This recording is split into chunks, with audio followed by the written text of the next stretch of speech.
Chega pra frente, galera. Senta mais perto.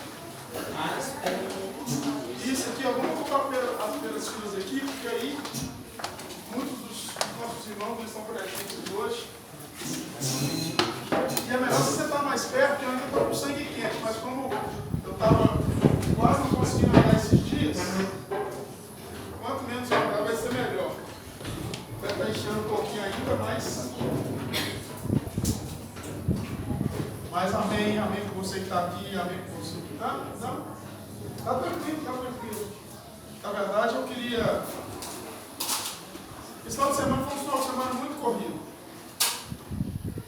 E eu espero que Deus fale com você, como Ele falou comigo, que essa semana foi uma semana. O final de semana foi um final de semana de Paulo para mim. Para isso, eu queria que você abrisse a sua Bíblia em Lucas capítulo 1, Lucas capítulo 9. Nós vamos ler do 1 ao 13. Mas se você quiser ler essa história depois de novo, você pode ler o 22 e o 26.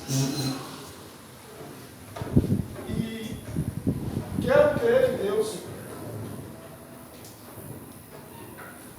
Espero em Deus que Ele possa orar com você. Confesso para você que eu não fiz um esboço, porque tem algumas coisas que ficam tanto dentro do coração da gente que o esboço é encarnado na gente. Lucas 9, Atos 9, nós vamos ler do 1 ao Lucas, é porque as muitas letras que fazem delirar. Atos. Então,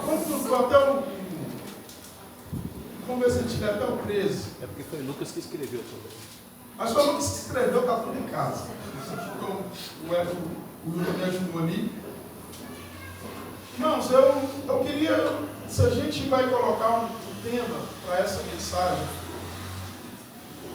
dessa noite, o tema seria Paradoxos do Caminho. Porque nós vamos ler o texto onde Paulo, ele tem, eu vou chamar assim, porque faz parte da nossa linguagem, um encontro que transforma a vida dele e que muda a vida dele. E essa semana, na sexta eu fui dar aula num seminário sobre teologia paulina. E hoje pela manhã eu fui falar sobre Paulo numa igreja de um amigo nosso, o Rafa até foi comigo.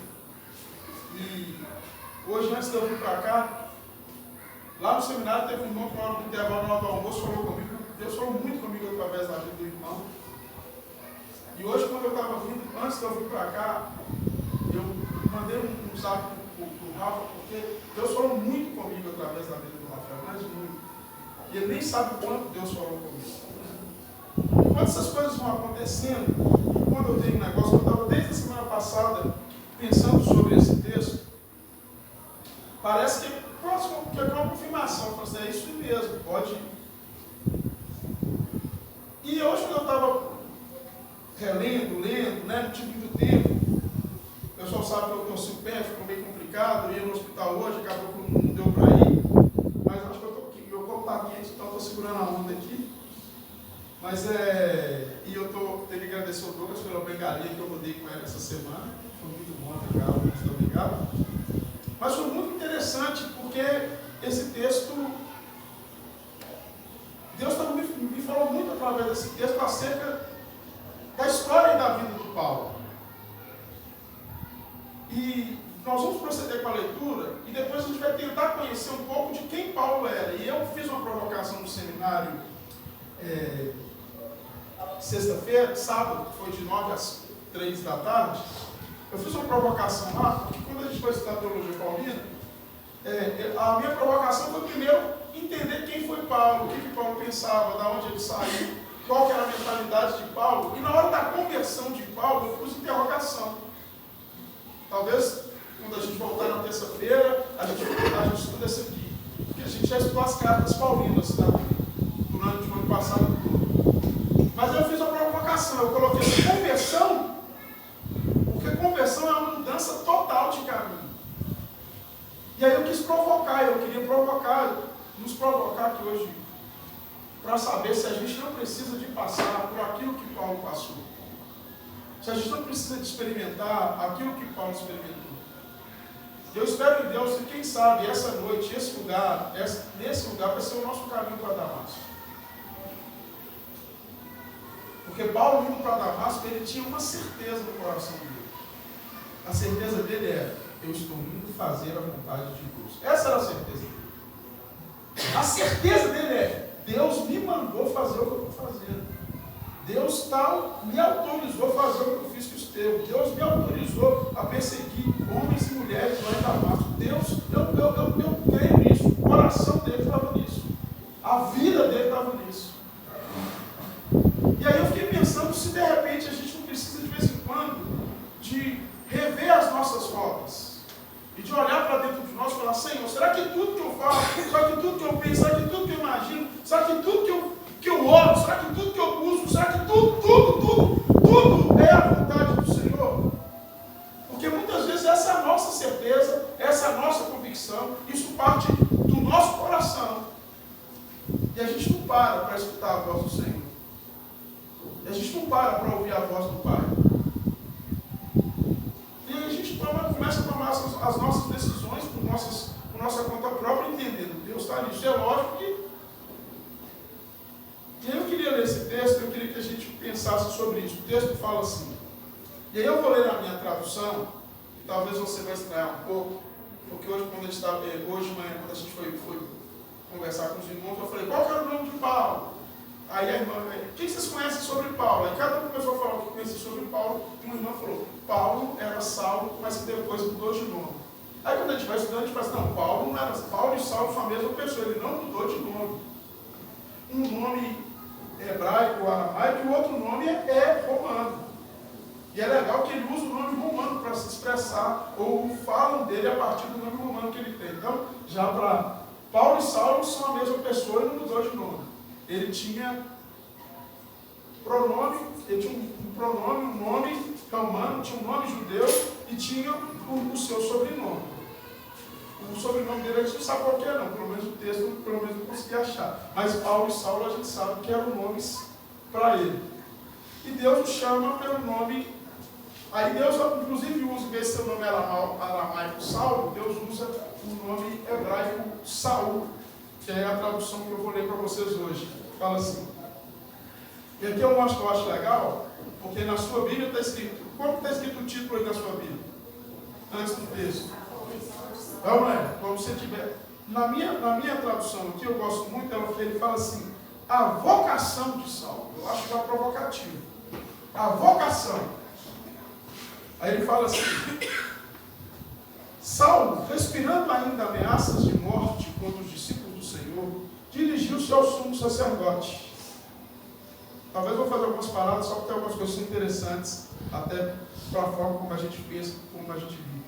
Foi-lhe pedir cartas para a sinagoga de Damasco, a fim de poder trazer para Jerusalém presos, os que lá encontrassem pertencendo ao caminho. O caminho aqui é como eles chamavam os cristãos. E interessante que nós temos uma referência do caminho lá, em alguns textos de Provérbios, mas num livro que eu sei que você toda semana, quando acorda para ir para trabalhar, você lê o capítulo todo, que é o Salmo 119. É ou não é? Deixa eu trabalhar, você olha lá. Quem faz isso todo dia de manhã? Lê o Salmo 119 todo? Não? Chega todo mundo lê o Salmo 119 todo dia antes de trabalhar. Depois você lê o Salmo 119, verso 1. Você vai encontrar essa referência de caminho lá. Foi pedir cartas da sinagoga para Damasco. Damasco está fora da jurisdição de Jerusalém. Ok? Está lá para o lado da Síria, está subindo, mas Paulo ia para lá, está mais ou menos a 200 quilômetros de Jerusalém, Damasco. A pé, são 6 dias de viagem. Do jeito que eu estou, 2 anos. Então, assim, não é um lugar perto. Então, Paulo foi lá, Paulo tinha uma moral, Paulo tinha ele conhecia, era de uma família até importante, que tinha um dinheirinho, e ele conhecia o sumo sacerdote. Então, ele foi lá e conversou com o sumo sacerdote. Apesar de ter lá menos de 40 anos, mas ele já tinha uma certa influência. Quer pegar cartas pertencendo ao caminho, quer homens e quer mulheres. E aqui tem outro dado importante, que acho que talvez não está no centro da mensagem, mas vale a pena a gente entender como as mulheres foram importantes nessa nova comunidade de fé que nasceu de Jesus. Porque se quando Jesus vai ser morto, não se importa que as mulheres estejam, porque a mulher não conta, porque a mulher não faz rebelião, porque a mulher não dissemina nada, então não tinha problema, a mulher estava lá quando Jesus vai ser crucificado. 10 a 15 anos depois, aqui nesse texto, as mulheres já estão sendo perseguidas. Isso significa que elas tomaram uma importância tão grande que agora elas têm voz, e porque têm voz, elas têm que ser presas. Que é um detalhe no texto que passa despercebido, mas está lá no texto. Que ele vai buscar homens e mulheres. Porque essas mulheres agora, elas pregam. Porque essas mulheres agora, elas falam de Jesus.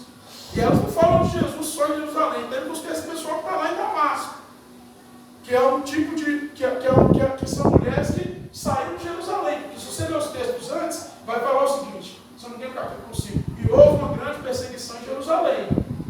E todos foram dispersos, exceto os apóstolos. Então todo mundo foi embora. E quando todo mundo foi embora, eu acho isso lindo. As mulheres foram embora, mas elas foram embora para quê? Para exercer o ministério que Jesus as chamou para exercer. Por isso que agora elas são perseguidas. Por isso que agora eles estão querendo prender as mulheres também. Isso é fantástico. Principalmente para muita gente. Hoje quando eu estava, eu cheguei, descansei, consegui até dormir à tarde. Minha esposa me deu um profeta, um remedinho para a dor, porque o Igor esqueceu de levar ontem. Mas eu agradeço ao Douglas que não esqueceu de levar, que ele levou para mim. Cadê o Douglas? Ele levou para mim, o Igor falou que ia levar ontem, mas esqueceu.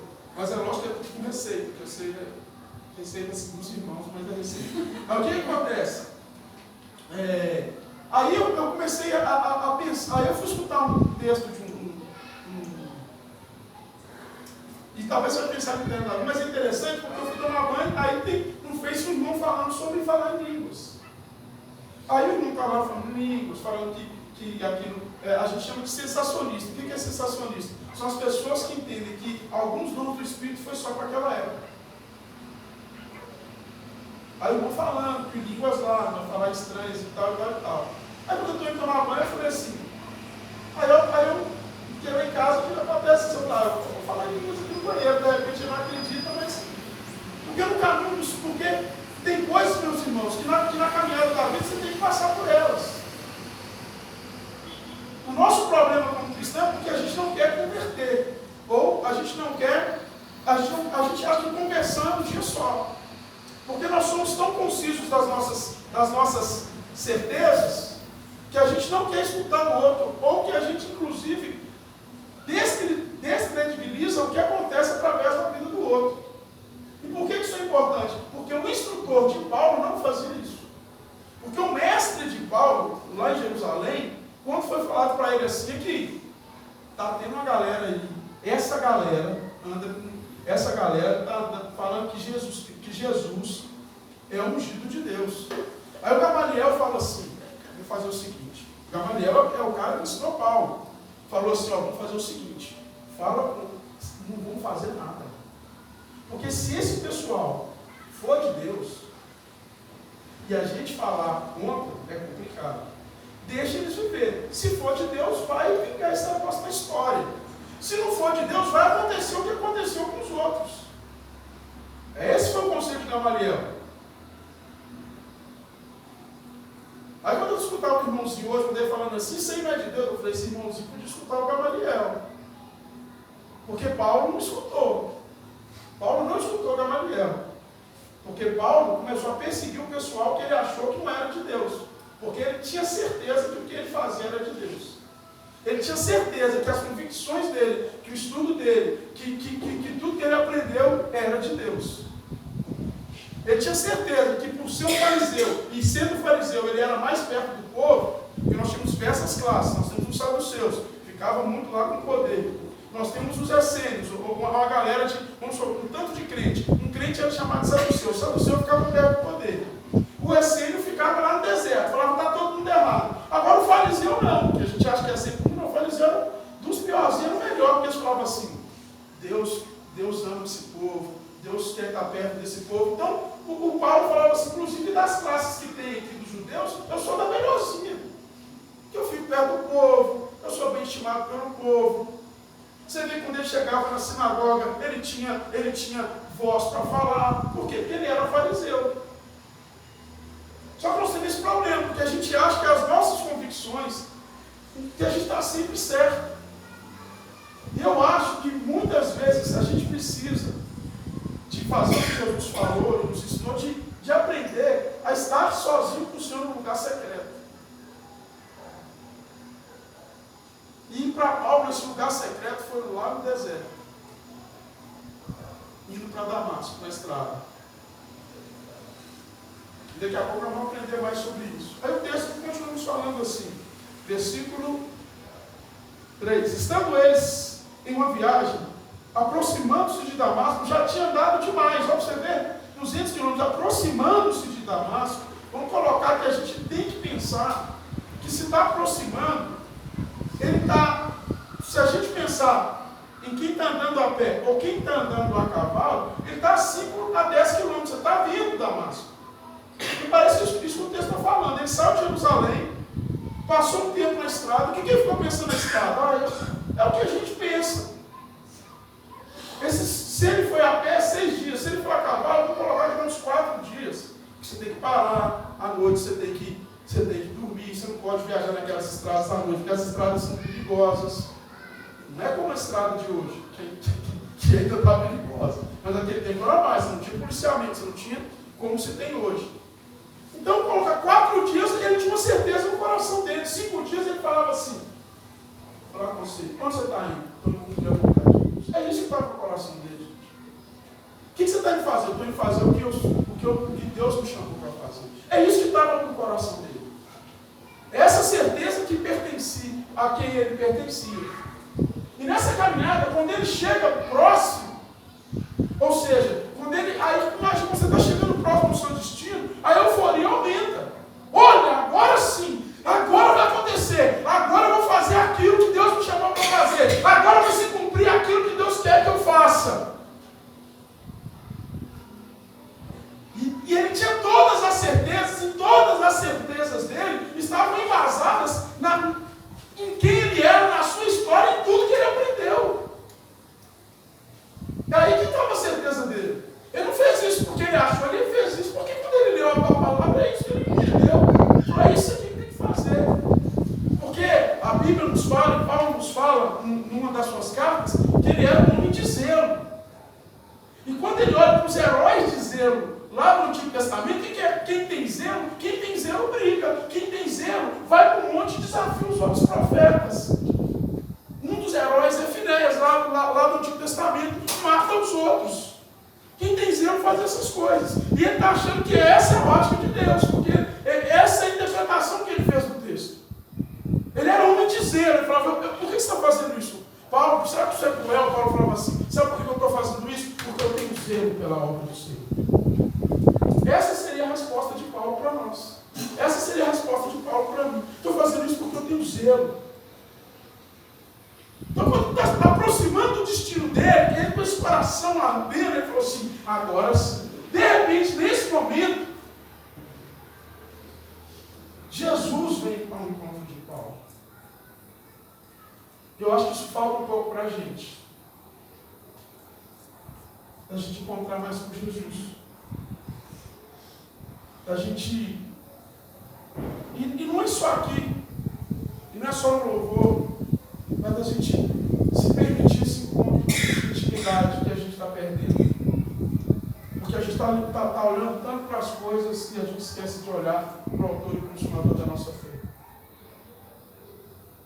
E aí tem gente que fala: mas não ora mais, não estuda mais a palavra, não lê. E aí a gente começa a viver no automático. Só que isso não significa que você não tem zelo, porque você ainda continua vivendo com as coisas que você aprendeu lá no passado.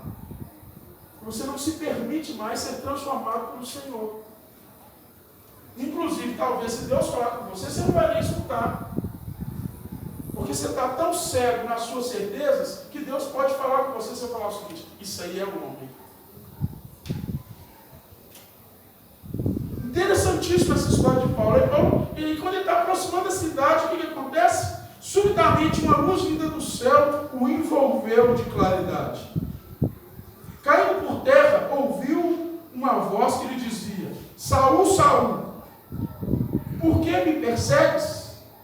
Ele perguntou: quem é, Senhor? E aqui tem outro negócio interessantíssimo para a gente entender. Qual que é a pergunta que ele faz?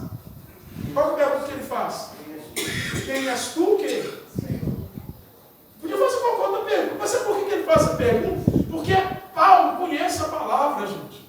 Porque Paulo conhece a Bíblia.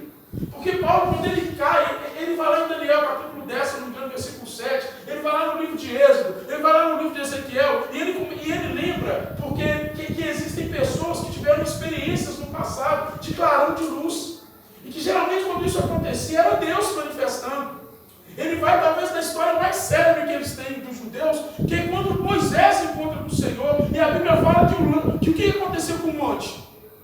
Relâmpago para tudo quanto é lado. Então isso está na mente dele. Por isso que ele fala Senhor, ele fala assim: eu só posso estar conversando com Deus. Porque quando eu olho na história, na minha ancestralidade, no que eu conheço da Bíblia, das Escrituras, só Deus que aparece desse jeito. Está registrado na minha história, está registrado.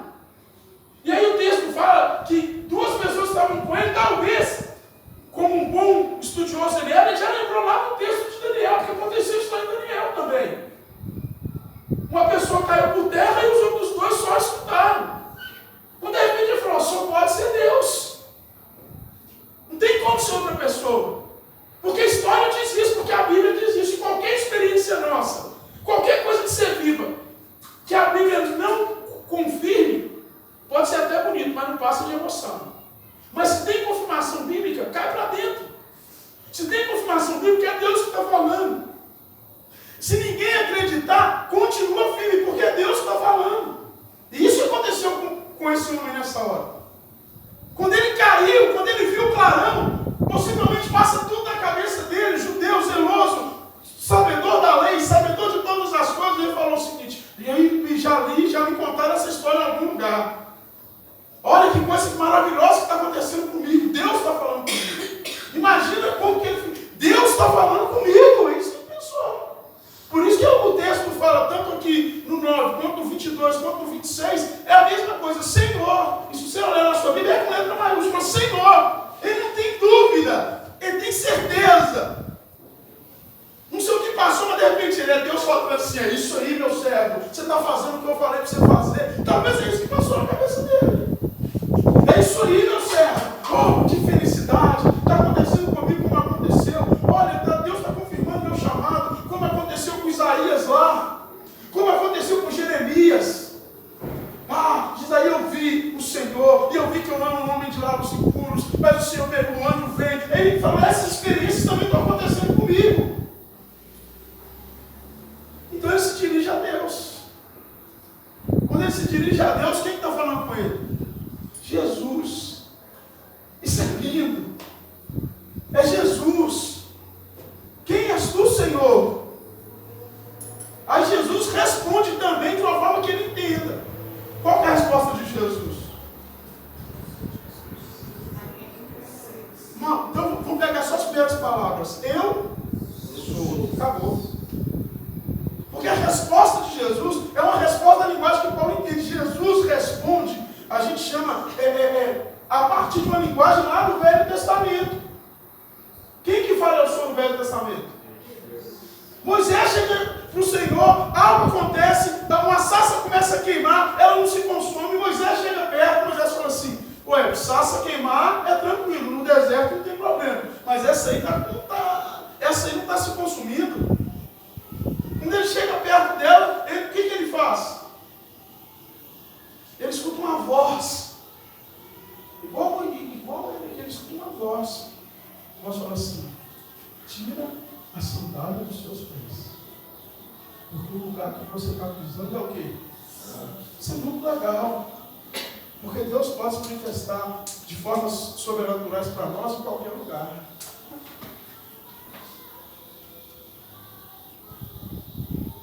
Isso tudo está na mente dele, gente. Às vezes não está na nossa porque a gente não lê a Bíblia, mas na dele está. Na dele está. Você reparou quando você está buscando o Senhor e tal? Não sei se acontece com você. Quando você está assim, você está andando na rua, alguém fala com você, você fala assim, foi Deus. Quem já passou por essa experiência? Você fala, foi porque você está buscando, você está lendo, você está correndo atrás, você está orando. Alguém fala um negócio, a pessoa nem sabe. Mas você fala assim, Deus usou essa pessoa. Sabe por quê? Porque você está buscando o Senhor, então você vai ouvir. Quando você está buscando o Senhor, Deus pode até falar com você, só que você não ouve. Sabe por quê? Porque você está pensando em outra coisa. Porque a sua mente está em outra, tem outras prioridades. Mas quando você está buscando o Senhor, aí a gente fica com inveja, não é? Porque vai dizer que você nunca pensou assim. Tem hora que você fala assim, esse irmão só acha que Deus fala com ele. Quem nunca pensou isso? Não, não é de falar, esse irmão aí, ele acha que Deus fala só com ele. Não! Deus está falando com a gente o tempo todo. Deus está comunicando com a gente o tempo todo. Como diz o profeta, de várias formas, de várias maneiras, mas hoje ele nos fala através do Filho de Jesus. A gente não ouve, sabe por quê? Porque nossa prioridade é, nós estamos pensando em outra coisa. Nós estamos vivendo outra realidade. Nós estamos afastados do Senhor. Por melhores que sejam as nossas obras. E sem lançar acusação a ninguém. Mas por que muita gente deixou estar aqui hoje? Porque alguns com certeza não ouviram o Senhor. Você acha que Deus não falou com algumas pessoas? Tem um testemunho de uma pessoa que um dia, eu faltava da reunião, aí ela recebeu um telefonema de uma pessoa, aí a pessoa, e aí, como é que você está? Ela está tranquilo, beleza? Aí a pessoa falou assim, aí ele falou, sabe, essa pessoa que faltar. Eu estou indo vim para cá para te bater o papo. Aí a pessoa falou com ela assim, não posso porque estou indo para a igreja. Aí ela falou assim, nossa, se ele está indo para a igreja, e me ligou para conversar do nada, porque não tinha nada para conversar. É para mim, para a igreja também. Aí a pessoa falou comigo, eu falei, você não entendeu, mas quem te ligou foi Deus. Porque é assim que Deus faz. E não só na igreja, mas em todos os outros lugares. Deus está querendo se comunicar. A gente não consegue escutar.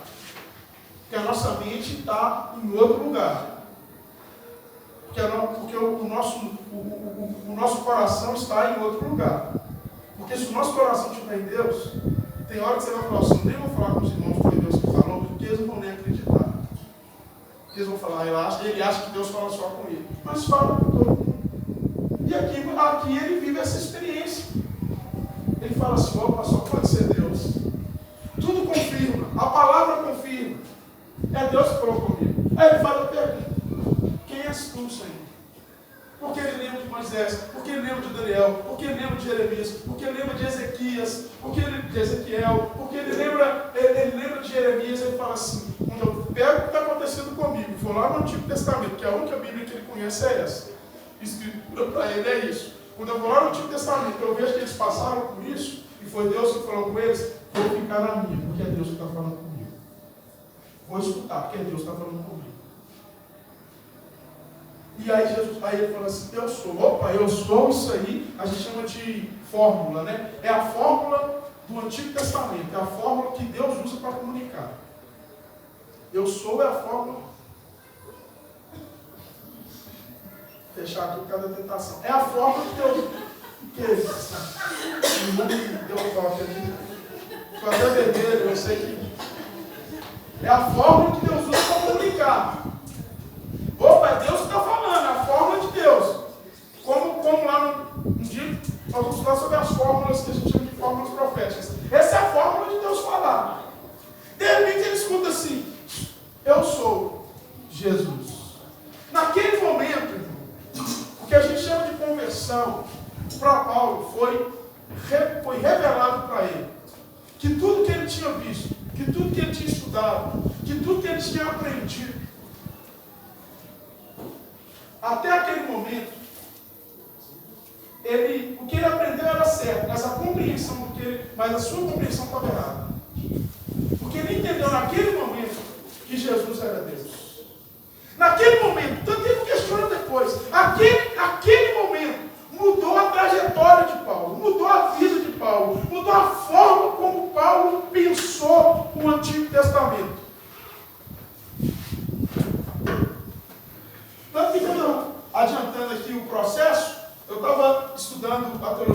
Testamento, e tem diversas formas de se ver teologia no Antigo Testamento paulino.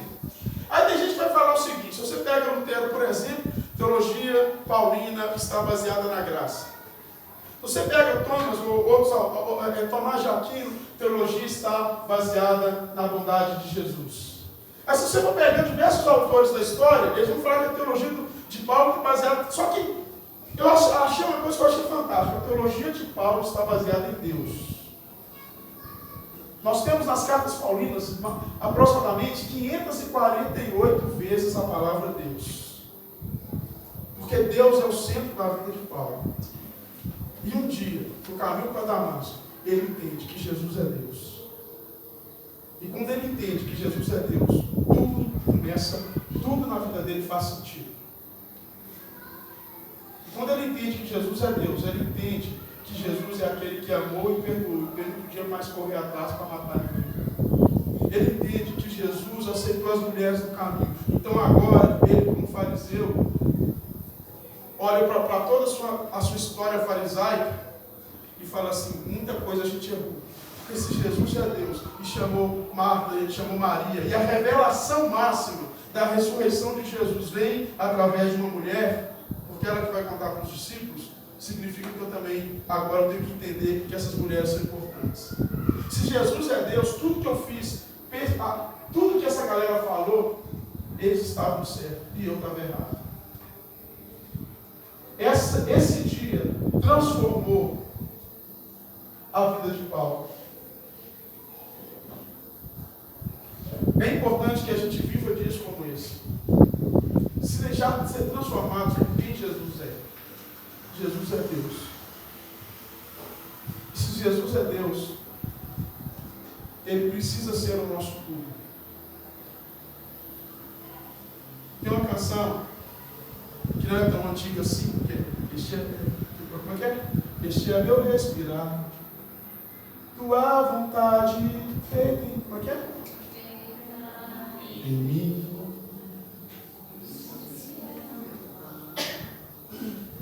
Aí a gente canta esses negócios, mas esse negócio, sabe por que não transformou a nossa vida ainda? Sabe por que a gente canta esses negócios?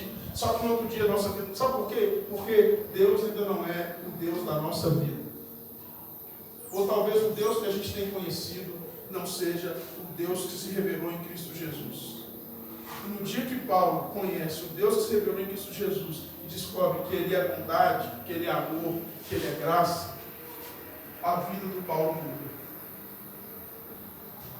E a conversão de Paulo não foi para algo novo, foi para tudo que ele tinha aprendido, só que agora à luz do Cristo. Ele não converteu para falar: não, agora tudo mudou e tudo que eu aprendi era errado. Ele falou: nossa, eu converti, agora tudo que eu aprendi eu vi que está certo. E a centralidade disso está no Cristo. Eu quero viver para Ele. Eu quero me entregar a Ele. E é interessante, porque depois disso você fica cego. E aí é interessante esse negócio, porque ninguém fica 3 dias sem beber. O que o texto não vai nos falar? E Paulo ficou cego, ficou 3 dias sem comer e sem beber. Tá bom, já sei. Nossa, você está falando que o texto está mentindo. Não estou falando que o texto está mentindo, estou falando, depois você pode ler o texto todo, que eu já parei de ler, né? Eu estou falando que o texto está nos dizendo uma coisa importantíssima.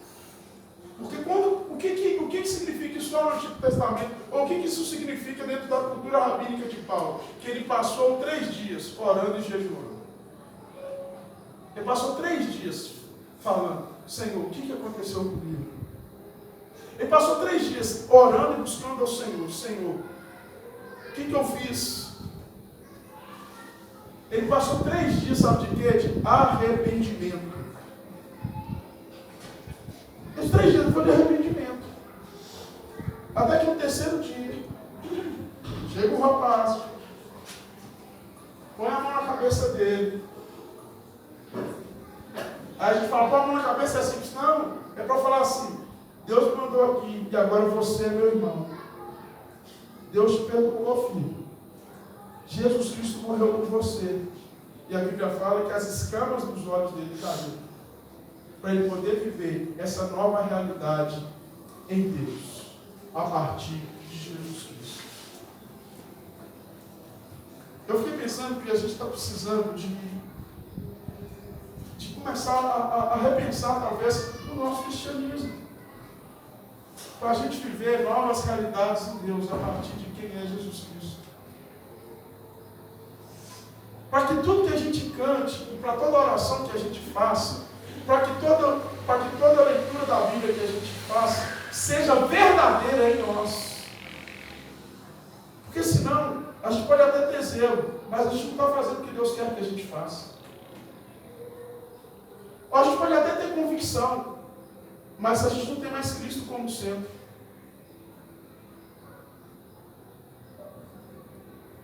Este é o meu assim, tua vontade feita em mim.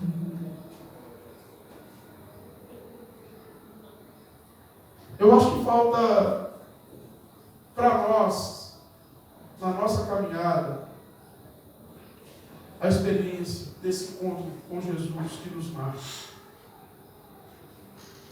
E o interessante é que Paulo não tem só esse encontro com o Senhor. Porque depois desse encontro com o Senhor, ele corre atrás para ter mais. Aí, em alguns textos, ele fala assim: eu vi coisas que não me era nem lícito falar. Que não está registrado. Porque ele entendeu que Deus em Cristo Jesus estava disponível para ele. Eu acho que a gente precisa começar a entender isso. Que Deus em Cristo Jesus está disponível para nós. Porque Ele derramou em nós o seu Espírito. E a hora que você falar, Ele vai te ouvir. Seu caminho para Damasco pode ser essa noite. O seu caminho para Damasco pode ser quando você chegar em casa. O seu caminho para Damasco pode ser quando você amanhã acordar para ir para o trabalho.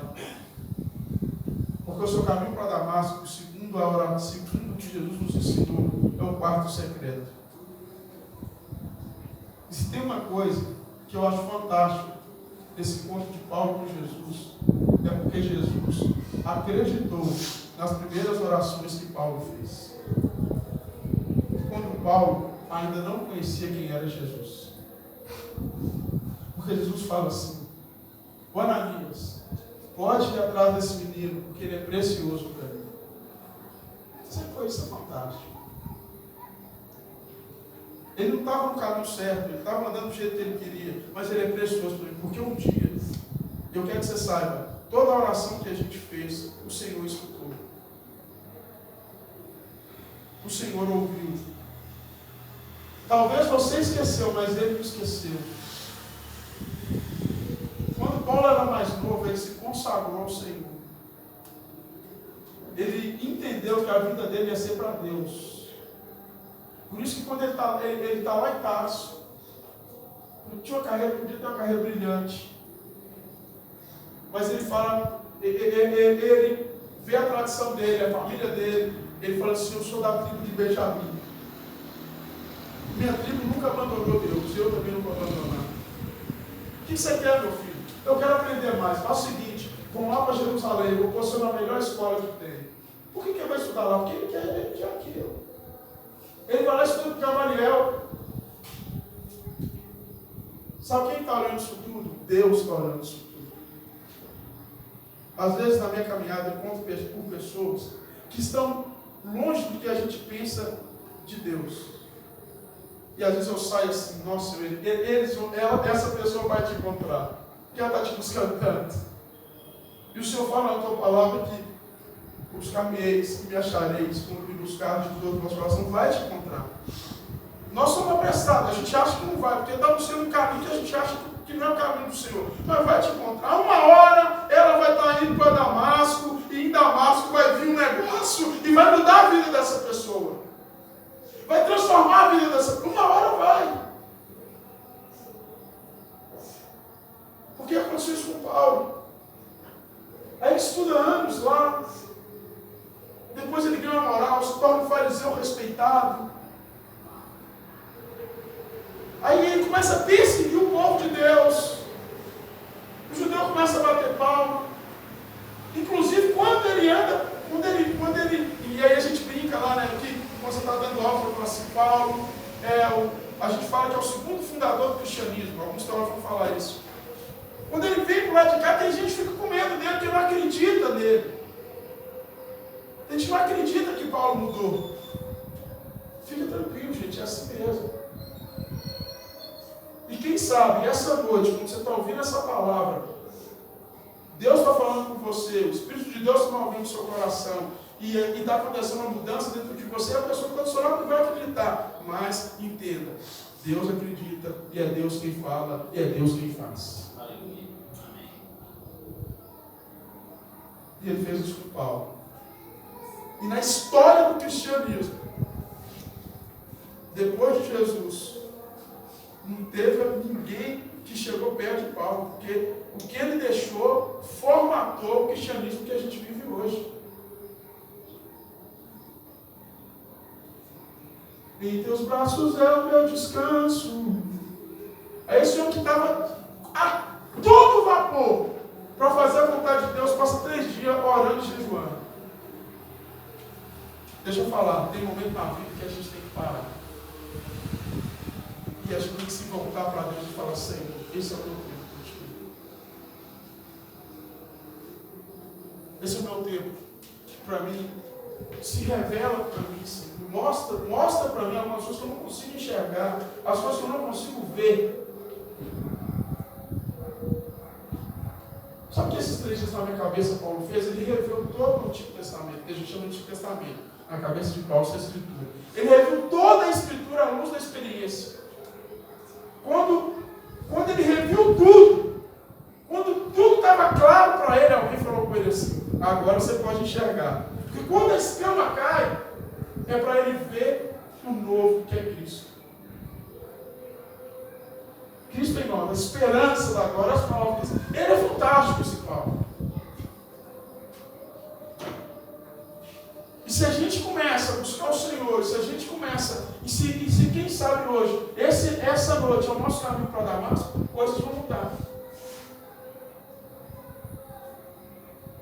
Porque muitas das nossas certezas vão cair. E eu sei que isso dói. Porque a gente fala: tem certeza? Aí Deus fala assim: opa, ei! Olha para Jesus. Olha para quem Ele é. Olha para o que Ele fez. E talvez tudo que você viveu na sua vida comece a fazer sentido quando você encontra com Jesus. Porque tudo que Paulo aprendeu na vida fez sentido no dia que ele encontrou com Jesus. Pensando lá no campo da filosofia, toda a sua existência ganha concretude quando você encontra com Jesus.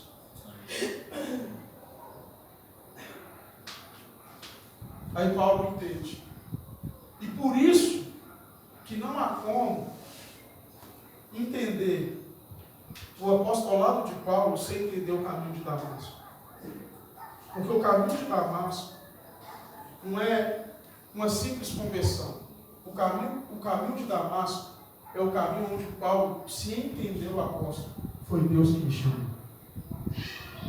Sabe quem acreditava que Deus chamou Paulo? Primeiramente, só Paulo. Só Paulo acreditava. Quando ele chegou na cidade, o pessoal falou assim: continua lendo o texto na sua casa. Você está ficando doido que eu vou lá orar para ele. Ele está vindo para cá, mandar prender a gente. Eu vou orar para o Paulo. Ele mandou prender a gente. Deus teve que falar para o rapaz: ó, vai lá. Que ninguém acreditou no Paulo. Quando Deus fala para a gente, é assim, tem hora que ninguém acredita na gente. Vai lá conversar com ele, que ele é vaso de honra para mim. Isso aí deve ser da carne, não pode ser ele, vaso de honra. Ele veio aqui mandar prender a gente, como é que ele é vaso de honra? Toda a carta de Paulo, isso é importante a maioria das cartas de Paulo, Paulo faz duas coisas, né? Ele faz uma coisa no início e no final. Só você ler. Ele começa falando: eu, Paulo, mais ou menos assim, eu, Paulo, apóstolo do Senhor Jesus Cristo. Aí ele fala assim: não chamado por homens, mas chamado por quem? Deus. Aonde que ele foi chamado por Deus, gente? É lá no caminho. Aquilo que mudou a vida de Paulo. Aquilo que transformou a vida de Paulo. Aquilo que trouxe convicções para a vida de Paulo. Aquilo que envergonhou Paulo. Porque ele caiu por terra no Antigo Testamento, também fala de vergonha. Ele envergonhou, ele olhou para o passado e falou: olha a cabeça dura que eu fui.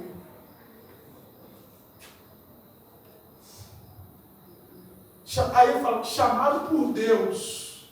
Que é essa a centralidade da vida de Paulo. Tanto que quando ele escreve, se eu não me engano, aos Coríntios, ele fala assim: quer comais, quer bebais, ou quer façais qualquer outra coisa. Qualquer coisa que você fizer. E se você quer saber se é pecado ou se não é pecado, você tem que saber, Deus pode, tá? Deus pode fazer. É isso aí. Qualquer coisa que você fizer que Deus não puder estar, está errado. Quer comais, quer bebais, ou façais qualquer outra coisa. Paulo começou a falar assim: é essa que é a minha vida, gente. É isso que eu aprendi no caminho. Qualquer coisa que eu for fazer, tem que ser para a glória de Deus. Se não for para a glória de Deus, está errado. A gente fica na briga: o que é, o que não é? É para a glória de Deus? É uma pergunta simples. É para a glória de Deus? Deus para participar da brincadeira? Porque lá no caminho da Damasco, eu estava fazendo um negócio que eu achava que era fantástico. Eu estava com carta para prender gente. Eu estava com carta para maltratar pessoas. Eu estava feliz, porque eu tinha visto um cara lá que ridicularizou o templo, por isso que ele morreu. Porque para nós, o templo é a majestade, o templo tomou proporções de deidade, e quem fala mal do templo tem que morrer. Eu estava feliz, porque quando o Estevão morreu, eu estava lá. Só que eu descobri que Deus está para além dessas coisas. No caminho para Damasco, tudo que eu pensava foi jogado por terra. E eu descobri que tudo que eu aprendi só valia a pena se tivesse por trás dele Jesus. Porque Jesus falou comigo. Porque Jesus é Deus. Porque Jesus agora é o Senhor da minha vida. Porque se eu como, se eu bebo, se eu jogo bola, se eu brinco, se eu estudo, é para a glória de Jesus. Porque se não for para a glória de Jesus, deixa eu falar com você, pode até ter uma intenção legal, mas Jesus não faz parte disso. Fantástico esse negócio do Paulo. Espetacular esse encontro do Paulo. A gente precisa desses negócios na nossa vida. Seguro, estou nos braços daquele que nunca me deixou. E ele não nos deixou. E essa noite, ele está nesse lugar. Para arrebatar o nosso coração e falar: vocês são Deus. Alinhe o seu coração ao meu. Vocês são Deus. Não, mas de vez em quando a vontade dá. Nós somos humanos, o Paulo passou por isso. Paulo de vez em quando ficou chateado com tanta coisa. Tem hora que ele se sentiu sozinho, eu só li as cartas. Gente, estou me sentindo abandonado. Parece que todo mundo foi embora. Mas tenha certeza, o caminho, a experiência do caminho a Damasco fazia com que Paulo afirmasse: um dia Deus falou comigo, e eu creio nisso. A minha oração é que para essa noite Deus esteja falando com você. Independente do que venha para frente, você vai lembrar: um dia Deus falou comigo. Talvez ninguém acredita, mas eu sei o chamado que Deus tem para mim. Talvez ninguém esteja comigo, mas eu sei o que Deus me chamou para fazer. E quando a gente começa a viver assim, nossa casa impactada, nossa família impactada, falando que eles vão mudar, porque essa questão é do Espírito de Deus, gente. Mas que eles são impactados, eles são. Se vai mudar, essa parte eu deixo com o Pai, com o Filho e com o Espírito Santo, que não é minha parte. Agora que eles vão olhar e começam a falar assim: opa, o pessoal começou a olhar para você, alguma coisa mudou. Mudou tanto na vida de Paulo, tanto na vida de Paulo, tanto na vida de Paulo, que agora ele está chamando mulher de apóstolo. Olha lá, Romanos capítulo 16. E os apóstolos que vieram antes de mim. O cara é fariseu. Mulher anda atrás, agora ele está falando assim: essa galera tudo me ajudou. Caminho para Damasco, gente. Isso é fantástico. Isso é. Quem sabe a gente pode ter um negócio assim. Pelo menos eu quero. E desculpa, eu quero ver muitas vezes um negócio assim. E eu vou buscar ver um negócio assim. E Deus vai vir da forma, do jeito que Ele quiser. Mas que eu vou querer, eu vou querer. Porque Deus efetua em nós a vontade de querer dele, mas Ele espera o nosso passo de fé em direção a Ele. Paulo, a oração de Paulo, em algum tempo foi atendida. Ele encontrou o Senhor. E aí tem um negócio fantástico. E eu queria te convidar a fechar os seus olhos. E a intenção não é te emocionar, mas é fazer você pensar. E aconteceu um negócio fantástico nesse ponto de Deus com Paulo. Muitas vezes aconteceu isso também lá no Antigo Testamento, por isso que Paulo teve essa certeza. E desculpa o que eu vou fazer agora, talvez você vai estranhar, mas eu vou pedir para o esposo deixar a mão da esposa e você ficar sozinho. E a minha oração é que na sua oração você entenda que Deus vai faz com você o que Ele fez com Paulo aquele dia. Ele chamou a Paulo pelo nome. Saulo, Saulo. Isso nos mostra que Deus sabia quem Ele era. Eu não sei o que você está vivendo, não sei os seus dramas, suas alegrias, suas frustrações. Não sei como é que está, mas eu quero que você entenda uma coisa. Deus conhece você. E Ele te chama pelo nome. Deus conhece. Deus sabe. E essa noite, nesse lugar, Ele te chama pelo nome. A minha oração é para que de alguma forma você possa escutar. Ele te chamar. Saulo, Saulo. Eu te conheço. Saulo, Saulo. Eu te conheço. E aí nesse momento, eu vou deixar você sozinho, porque eu vou fazer a minha oração. Eu queria que você fizesse a sua oração. Se você quiser falar, ou se quiser que seja na sua mente, fica tranquilo, porque Deus consegue ouvir. E eu vou te dar um minuto para você orar. E a minha oração é para que o Espírito de Deus te chame pelo nome. E quem sabe, desse lugar, nessa noite, você se encontre com o Senhor no seu caminho para Damasco, cheio das suas certezas. Talvez você veio para cá achando que seria bom, seria ruim, ou talvez você veio para cá por causa de uma obrigação, ou talvez você veio para cá por causa de um compromisso, mas quem sabe, você deixa todas essas convicções de lado, todas essas convicções de lado, e Deus fala para você assim: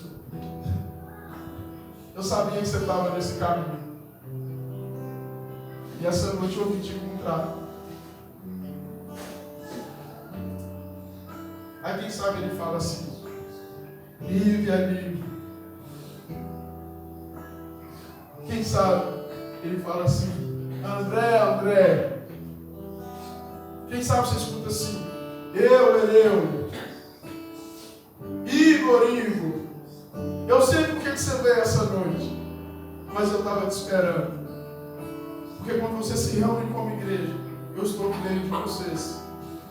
Às vezes vocês podem até esquecer disso, mas a minha palavra, eu velo por ela, e eu não me esqueço dela. Eu estou no meio de vocês. Agora eu vou parar de falar, porque eu também vou orar.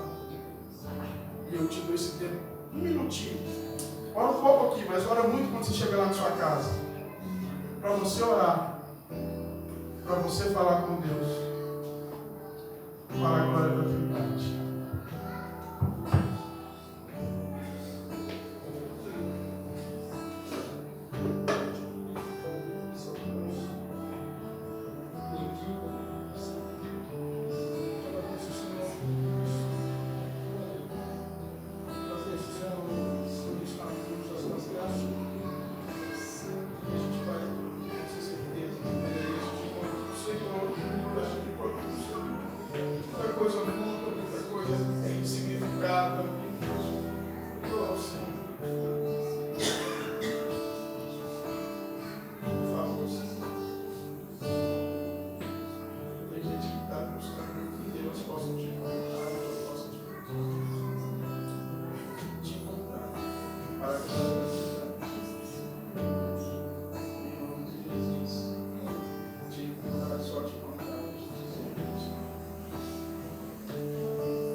Te agradecemos, Pai, por essa noite.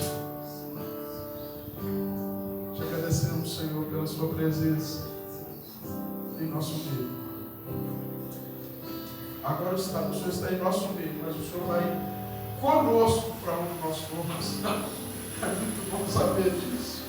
O Senhor vai conosco, o Senhor é Deus conosco. E quem sabe essa noite, quando a gente estiver aí, como Paulo, a gente cai por terra. Se vir humilhar diante do teu altar. Aí o sacrifício não precisa de fazer, porque o Senhor já fez. Por causa desse sacrifício, o Senhor veio até nós. Em amor e graça. Obrigado por tudo. Em nome de Jesus. Amém. Amém, querido?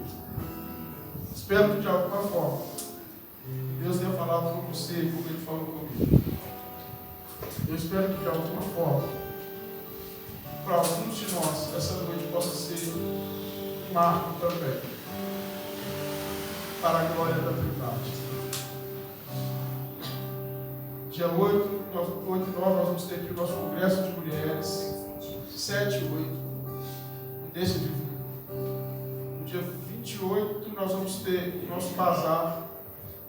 Não, vai ter um culto de homens, aí depois o culto de mulheres e a gente vai fazer o bazar. Ah, tá. Para priorizar. Beleza. Dia 29 nós vamos ter o culto de homens. Eu vou estar aqui. Graças a Deus. Se Deus nos permitir. Às 19h30, não deixa de vir. Que a graça de Deus Pai, que as doces consolações do Espírito, que o amor inconfundível, inigualável, imensurável de Jesus, seja sobre a minha vida, sobre a sua vida, sobre a nossa comunidade, hoje e sempre. Amém. Que Jesus te abençoe.